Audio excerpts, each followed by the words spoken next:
이슈토크입니다. 최근 부산의 한 대학가 커피숍에서 묻지마 흉기 난동이 벌어져 시민들을 충격에 빠뜨렸습니다. 사건을 일으킨 남성은 과거에 분노 조절 장애로 치료를 받은 적이 있다며 정신병력을 주장했는데요. 이렇게 정신질환과 범죄와의 상관관계, 그리고 지역에서의 이런 정신질환자들에 대한 치료, 재활을 위한 인프라는 제대로 갖춰져 있는지 이슈토크에서 짚어보도록 하겠습니다. 함께 얘기 나눌 두 분 소개해드리겠습니다. 영산대 경찰행정학과 박찬혁 교수, 그리고 한국정신건강사회복지사협회 교육연구위원장을 맡고 있는 박현숙 박사입니다. 안녕하십니까? 안녕하십니까? 네, 어서 오십시오. 자, 먼저 박사님, 이번에도 그렇고 과거에 그 정신질환자들로 인한 범죄들을 보면은 조현병이라는 개념이 많이 알려져가지고 좀 이슈가 되곤 했었는데요. 정확히 조현병이 어떤 질병으로 보면 되겠습니까? 조현병은 기존의 예를 들면 정신분열증, 정신분열병으로 많이 알려져 있는 병이었는데 정신분열병이라는 것 자체가 굉장히 부정적인 이미지를 줘서 2011년, 12년도쯤에 이게 조현병이라는 병으로 이제 바뀌었거든요. 근데 조현이라는 게 현악기를 조율한다라는 뜻으로 이제 조현이 붙고 그래서 마치 우리 이제 그들이 약간 이제 조율되지 않은 현악기의 모습이다. 그래서 조금 더 혼란된 모습이다 해서 조현병으로 바뀌게 됐습니다. 그래서 조현병은 이제 우리가 다루고 있는 많은 이제 주요한 정신질환 중에 하나인데 보통 이제 사고, 그다음에 운동, 그다음에 감정 이런 전반적인 부분에 있어서 붕괴되고 와해되는 질병입니다. 그래서 일상생활에서 사실 뇌의 기능이 굉장히 중요하지 않습니까? 그렇죠. 그런데 그것 때문에 그게 혼란이 오기 때문에 예를 들면 정확하게 판단을 하거나 현실적으로 판단을 하거나 자기 감정을 스스로 조절할 수 있거나 이런 것들이 사실 조금 어려움이 생길 수 있습니다. 그래서 그것 때문에 학교라든지 직장 이런 사회생활 자체가 유지가 어려울 가능성이 높습니다. 그래서 이제 조현병의 보통 이제 유병률 한 1% 정도로 보고 있습니다. 그래서 1%? 네네. 그럼 굉장히 흔한 질병 중에 하나가 되겠죠. 1%니까. 그래서 보통 사춘기에서 30대까지 다양하게 이제 발병이 되는데 그 이후의 연령대에도 충분히 발병이 되는 걸로 보고되고 있습니다. 네, 그래서 증상은 굉장히 다양한데 조금 쉽게 설명해 드리면 이제 양성 증상과 음성 증상으로 나뉠 수 있는데 양성 증상은 저희가 생각하는 기존보다 좀 많아지는 증상을 얘기합니다. 예를 들면 환청과 같은 환각, 망상, 네, 그 다음에 조금 특이하거나 특별한 행동들 이런 것들이 이제 많아지는 게 양성 증상이고 반대로 음성 증상은 기존에 필요한 것보다 적어지는 겁니다. 그러니까 대인관계가 위축되고 대인관계를 하지 않으려고 하고 사회적으로 위축되고 감정이 떨어지고 둔마되는 이런 것들을 음성 증상이라고 하거든요. 그래서 보통은 양성 증상은 약물 치료로 굉장히 조절이 잘 됩니다. 그런데 음성 증상 같은 경우에는 약물보다는 정신사회 재활 치료를 통해서 회복하는 과정이 굉장히 중요한데 그래서 조현병은 완치의 개념으로 보는 건 아니라 회복의 개념으로 보고 있습니다. 꾸준히 관리가 필요하겠군요. 네네. 그래서 그렇기 때문에 좀 장시간 소요가 되고 그래서 지속적으로 치료하고 관리가 필요한 그런 병이라서 가족을 포함해서 많은 주변의 분들이 관심도 가져주고 지속적으로 조금 관리를 잘 받을 수 있도록 스스로 좀 도움을 줘야 되는 그런 질병이라고 할 수 있습니다. 한 가지 더 여쭤보겠습니다. 그러면은 조현병도 이 증상 자체가 계속 1년 내내 하루 24시간 내내 나타나는 건 아닐 것 같은데요. 네네, 그렇죠. 그래서 좀 더 이 계절을 타는 것도 조금 있을 수 있고요. 시기적으로 있을 수 있고, 그 다음에 잘 유지되고 있지만 또 그때 이제 또 특별한 이벤트가 있거나 혹은 좀 아주 스트레스가 많은 상황이 놓였을 때는 좀 더 재발이 좀 더 쉽게 될 수는 있습니다. 알겠습니다. 네네. 박 교수님. 지금 설명 들어보니까 이제 조현병에 대해서는 좀 어느 정도 이해가 되는데, 과거에도 보면은 서두에도 제가 말씀드렸지만은 조현병 환자들의 범죄 사실이 몇 가지 좀 크게 이슈가 된 적이 있어서, 이 조현병과 범죄의 좀 상관관계라 그럴까요? 범죄 발생 어느 정도나 좀 분석을 하고 계시는지요? 결론부터 말씀드리면 우리 정신질환자들에 의해서 발생하는 범죄 비율은 전체 발생 범죄에서 1% 미만 수준입니다. 비율로 봤을 때는 1% 미만 수준으로 굉장히 낮다고 볼 수 있는데요. 실제 발생 건수를 살펴보면 2017년도 기준으로 경찰청 자료에 따르면 정신질환을 앓는 범죄자 수는 약 9,000명 수준이고요. 그 다음에 살인을 비롯한 어떤 이런 강력범죄, 그리고 폭력범죄, 절도범죄 등 다양한 범죄가 발생하고 있습니다. 이런 것들을 총 포함해서 9,000건. 2013년 한 5년 전 기준으로 보면 5,800건이었는데요. 5년간 계속해서 증가하고 있는 추세다 이렇게 보시면 되겠습니다. 많이 늘었군요. 네네. 근데 한 가지 참고해야 될 사항은 우리 우울증이라든지 조현병 또는 분노조절 장애 이런 과거 정신병력 또는 현재 정신과 치료를 받고 있다고 해서 그런 사실만으로 범죄의 어떤 직접적인 원인이 된다라고 보긴 어렵고요. 그런 인과관계를 입증하는 것도 굉장히 어렵다고 볼 수 있습니다. 그렇죠. 네.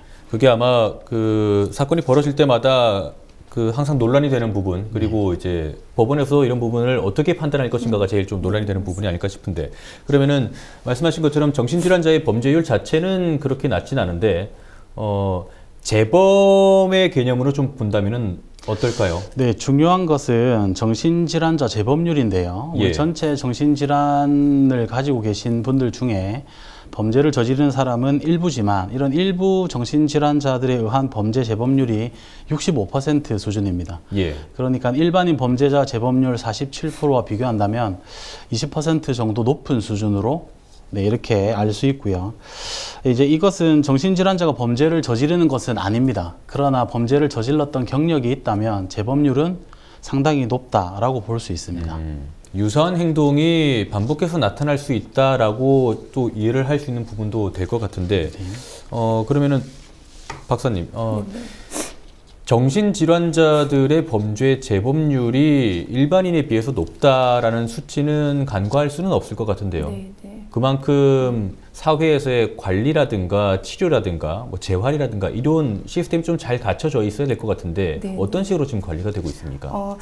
크게 보면 이제 정신과적인 어려움을 가지신 분들의 치료적인 측면과 재활적인 측면 이 두 부분으로 이제 큰 카테고리로 본다면 일단 이제 좀 이 증상이 좀 더 많이 발현돼서 자신이든 타인이든 해가 될 수 있는 심각한 수준일 경우에는 조금 이제 격리해서 보호 조치를 취하는 안정을 취하는 이런 게 치료적인 측면으로 본다면 사실 이런 급성기의 치료를 지나고 나면 실제로는 지역사회로 가서 생활을 해야 되지 않습니까? 그래서 그런 부분에 있었을 때는 정신사회 재활이라는 부분에서 예를 들면 본인이 스스로의 증상을 관리하고 약물을 잘 복용하고 그다음에 사회생활 잘 적응할 수 있도록 도와주는 그런 것들이 정신사회 재활이라고 볼 수 있습니다. 근데 사실 이제 부산 같은 경우만 치더라도 시설이 그러니까 의료기관이 113군데 2018년도 기준으로 해서 그에 비해서는 정신사회 재활시설은 13곳밖에 되지 않습니다.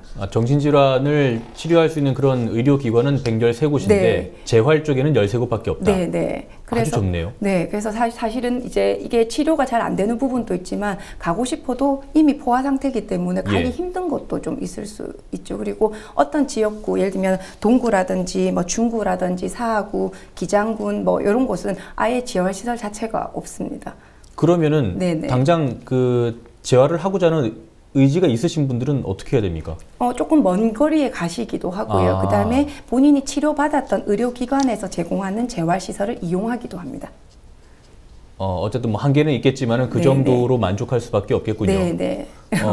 그러면은 걱정되는 건 치료를 받았는데 재활은 오히려 만족할 만큼의 수준에 못 이를 수도 있을 것 같습니다. 수적으로 본다면 그럴 것 같습니다. 그리고 실제로 이제 정신과 치료가 필요한 분들의 10에서 15%만 이런 치료 서비스를 받고 있다고 보고되고 있거든요.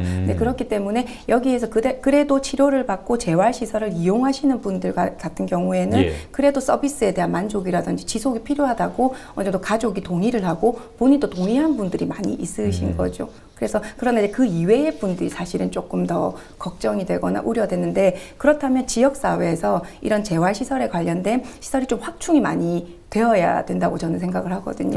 그런데 사실 시민들이 이런 인식이 좀 부정적인 게 많다 보니까 자기 지역 안에 이런 재활시설이 많이 생기는 걸 선호하지 않습니다.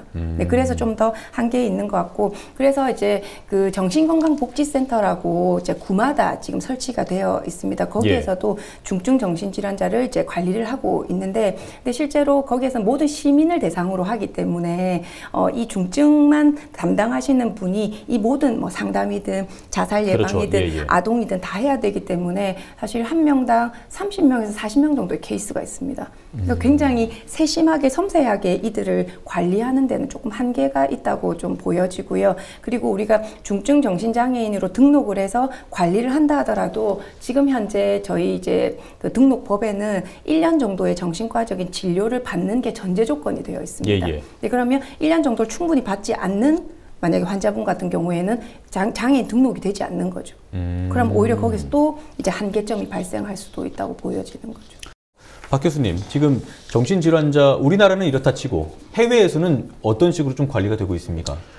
뭐 우선 미국이나 유럽의 일부 선진국들을 보면 한 20년 전부터 시행하고 있는 제도가 있는데요.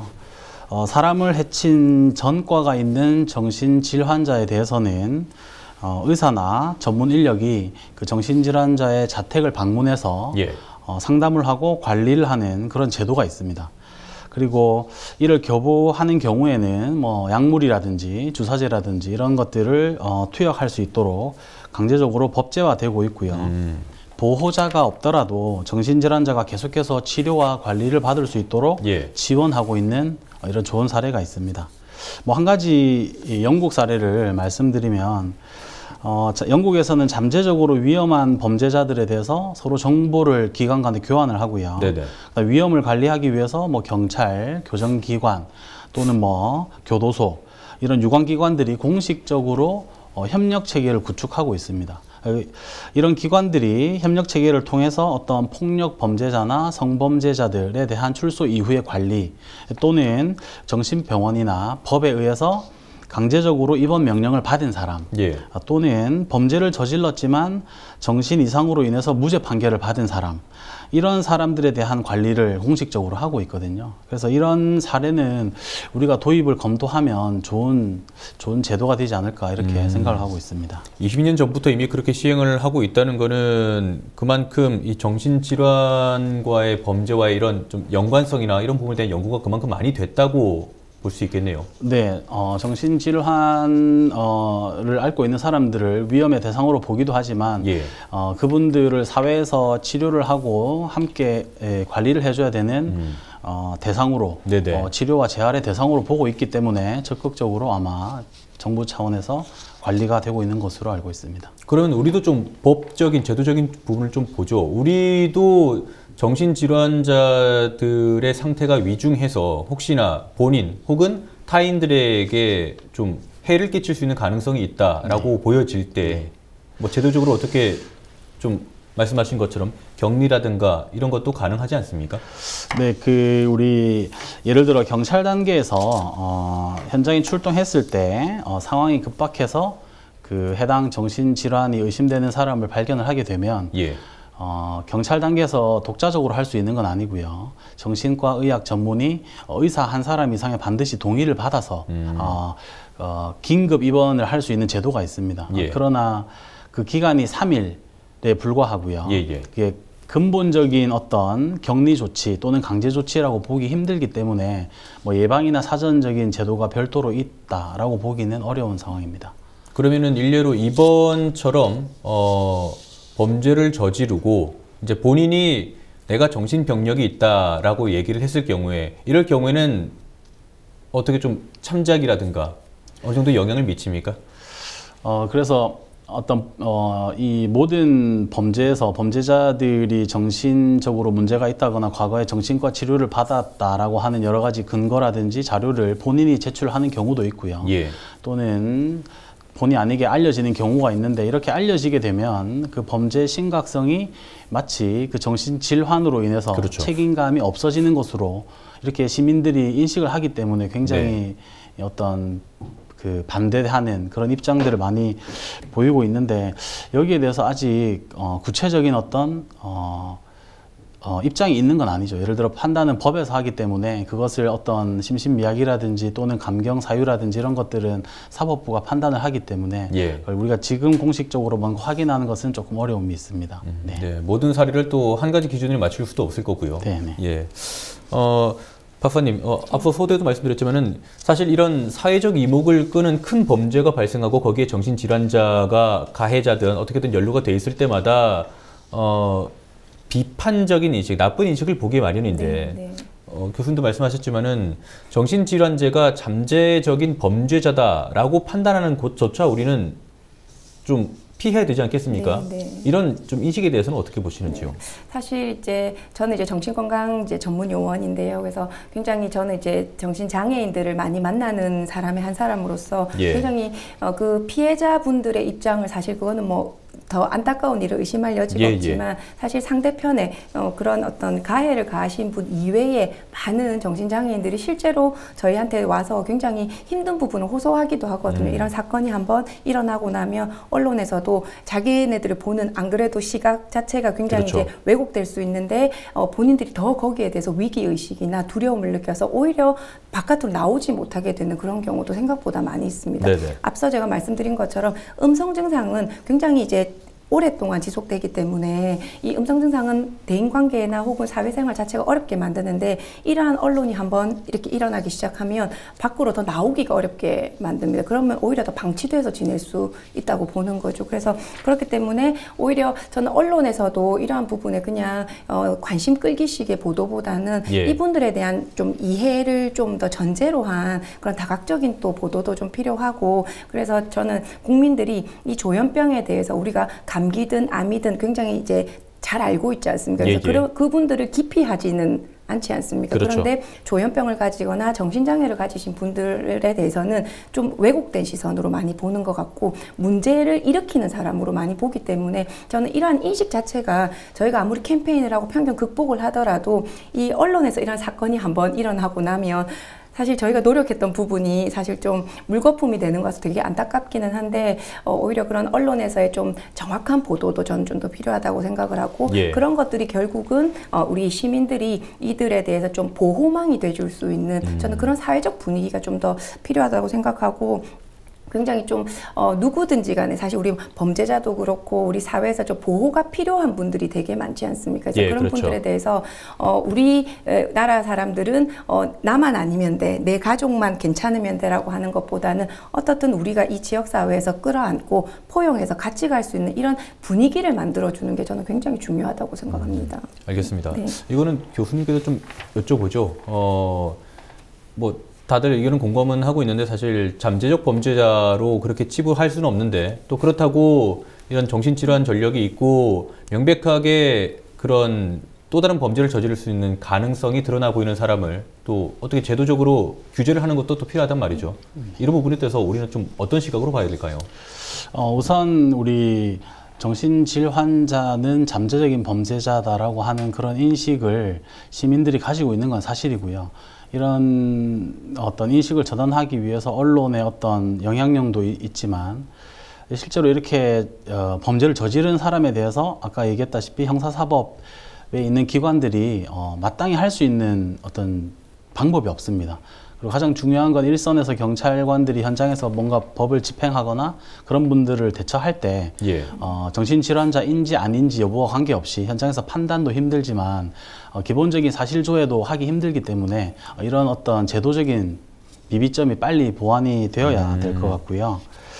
그 다음에 아까 박사님이 말씀하신 것처럼 우리 정신질환자분들을 잠재적으로 범죄자로 인식하는 그런 시민들이 많은 건 전체적으로 봤을 때 굉장히 부정적인 영향이 있습니다. 왜냐하면 일반 시민들이 실제로 정신질환자에 의해서 저질러지는 범죄를 목격하거나 경험하는 비율은 매우 드문 경우거든요. 그런데 각종 언론 매체라든지 SNS를 통해서 그런 사건을 접하게 되면 본인도 언제 그런 피해를 입을지 모른다라고 하는 불안감 때문에 이 범죄 두려움이 올라갑니다. 그래서 일반 시민들의 체감 안전도가 떨어지게 되면 경찰을 비롯한 여러 형사사법 기관들의 활동에 이 좀 신뢰도가 떨어지는 결과를 초래할 수 있기 때문에 우리 사회 전체적으로 봤을 때도 굉장히 안 좋은 것이고요. 이런 정신질환자분들에 대한 편견이나 이런 어떤 소외가 형성이 되게 되면 아까 말씀하신 바와 같이 우리 건강한 사회 구성원으로 참가하는 게 더 어렵게 되기 때문에 점점 더 사회로부터 멀어지고 이게 장기적으로 보면 우리 사회 전체적인 측면에서 결코 좋지 않은 효과를 나타내게 됩니다. 그래서 국가나 지역사회 수준에서 공동으로 노력하는 어떤 그런 필요성이 느껴지고요. 그 다음에 우리 정신질환을 앓고 있는 환자분들이나 또는 치료를 하시는 분들에 대한 인권을 지켜주기 위한 것도 고려가 되어야 됩니다. 이런 것들이 법이라든지 우리 환자분들에 대한 인권, 제도가 준비가 되게 되면 우리 사회나 또는 우리 구성원들에게 안전적인 측면에서 굉장히 큰 발전이 있지 않을까 이렇게 생각이 됩니다. 지금 뭐 얘기 나누는 게 정신질환자들이 더 위험하다던가 뭐 이런 식의 얘기는 아니고 그만큼의 범죄와의 연관성을 좀 찾아보고 그리고 좀 더 사회의 이런 치료와 재활을 위한 인프라를 더 갖춰야 되지 않느냐라는 이런 식으로 얘기를 나누고 있는데 지금 지자체가 예산을 들여가지고 하는 이런 센터의 운영도 있겠지만은 정부라든가 이런 사회 전반적인 차원에서의 좀 인프라를 만들 필요성도 있을 것 같습니다. 어떻게 보십니까, 교수님? 우리 이런 정신질환자들에 대한 범죄뿐만 아니라 일반 범죄에 대해서도 사실 앞에 얘기한 것처럼 범죄라든지 경찰 활동이라든지 이런 거에는 우리 일반 시민들도 굉장히 관심이 많습니다. 그러나 교정 정책이나 교정이 어떻게 이루어지고 있는지 그 프로그램에 대해서는 사실 관심이 많지 않습니다. 자연스럽게 예산이라든지 인력이라든지 이런 부분에서 한계에 부딪히게 되고요. 자연스럽게 교정의 효과라든지 우리 이런 특별한 보살핌이 필요하신 분들에 대해서 어떠한 대우 그리고 그 결과가 어떻게 나오고 있는지에 대해서는 사실은 효과성을 논하기조차 힘든 상황이기 때문에 이런 거에 대한 어떤 지원, 국가적인 입장 또는 지역사회에서 우리가 흔히 얘기하는 지역사회 교정이라고 하는 것처럼 주민들, 구성원들이 그런 분들에 대한 어떤 보살핌이라든지 배려라든지 이런 대처가 함께 하지 않는다면 어떤 특별한 해법을 찾는 것도 쉽지는 않다고 이렇게 생각이 됩니다. 예, 알겠습니다. 박사님은 현장에서 또 많은 사례들을 접하시니까 또 다른 의견이 있으실 것 같은데요. 네, 사실 이제 그 정신보건법이 이제 개정이 됐지 않습니까? 정신건강복지법으로 바뀌면서 예전에는 이런 정신질환을 가지신 분들의 본인이나 가족들이 이 책임을 지고 이렇게 살아가게끔 됐었는데 이 개정이 되면서는 지역사회와 국가가 좀 더 이 부분에 대해서 책임을 져야 된다라고 좀 강조를 많이 하고 있습니다. 그래서 지역사회에 있는 기관들도 많이 생겨야 되고 국가에서도 그런 예산이나 이런 것들을 굉장히 많이 이렇게 지원을 해야 된다라고 제시를 하고 있지만 이게 지금 개정된 지 얼마 되지 않았기 때문에 조금 더 지켜봐야 되겠지만 사실 조금 제 개인적인 생각도 이제 그 교수님과도 비슷하지만 지역사회에 이런 것들이 충분히 안전망이 되어서 이분들이 치료가 지속적으로 되고 혹 탈락되더라도 빨리 발견해서 이분들이 다시 치료로 이렇게 유입이 된다면 제 생각에도 범죄랑은 조금 다른 문제일 수 있지만 이런 지역사회에서 본인이 충분히 살아남을 수 있는 지역사회에 적응해서 지낼 수 있는 그런 어떤 여건이 되지 않을까라는 생각이 들고 결국 이제 우리가 그들만을 위한 게 아니라 우리 모두를 위해서라도 이 국가가 이런 걸 또 솔선수범해서 책임을 져야 된다라고 생각을 하거든요. 그래서 예전에는 그냥 집안에서 쉬쉬거리고 그냥 밖에 나가지 않으면 상관없었지만 지금은 워낙 다 오픈되어 있고 SNS부터 다 오픈되어 있기 때문에 이런 것들에 발맞추려면 저는 개인보다는 사회가 이 부분에 대한 책임을 좀 통감해야 된다고 생각합니다. 정신질환자들의 사회 적응 문제는 또 그들 본인들만의 몫이 아니라 결국에는 국가와 시민사회가 또 같이 만들어가는 부분 아니겠습니까? 그런 부분에 있어서 또 시청자 여러분께서도 이런 부분에 좀 많은 관심을 기울여 주시기 바랍니다. 자, 오늘 이슈토크는 여기서 마치겠습니다. 두 분 말씀 고맙습니다. 감사합니다.